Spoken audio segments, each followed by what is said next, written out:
যান জীবিকা এবং জবানের যে অধিকারের কথা আমরা সবসময় বলে আসছি, সেই যান জীবিকা এবং জবানের অধিকার নিশ্চিতে এই কমিশন গুরুত্বপূর্ণ ভূমিকা রাখবে।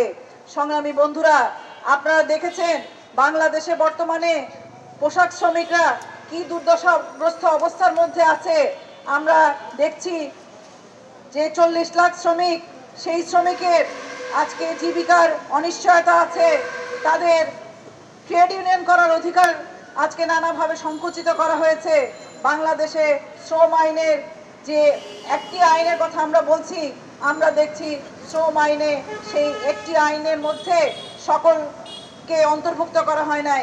আমরা গার্মেন্টস শ্রমিক সংহতির পক্ষ থেকে যেমন বাংলাদেশের পোশাক শ্রমিক সহ সারা দেশের শ্রমজীবী মানুষের জীবনের অধিকার নিশ্চিত করার জন্য সংস্কার চাই, তেমনি বর্তমান সময়ে আপনারা জানেন যে শ্রম আইন নতুন অধ্যাদেশ হতে যাচ্ছে।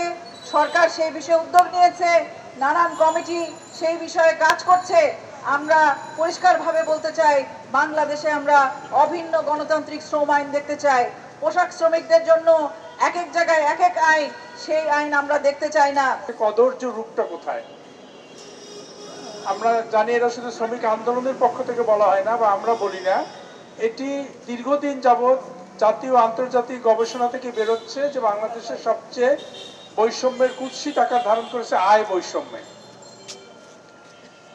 এবং এই আয় বৈষম্যের একটা বড় কারণ হচ্ছে বাংলাদেশে কোনো মজুরির মানদণ্ড নেই, মজুরি কাঠামো নেই। মজুরির ব্যবধানটা এত বেশি যে কোনোভাবেই একচেটিয়া লাভের যে একটা অংশ মজুরির মাধ্যমে, সামাজিক নিরাপত্তার মাধ্যমে শ্রমিকরা পাবে, মানুষ পাবে, সেই ব্যবস্থা বিদ্যমান নাই।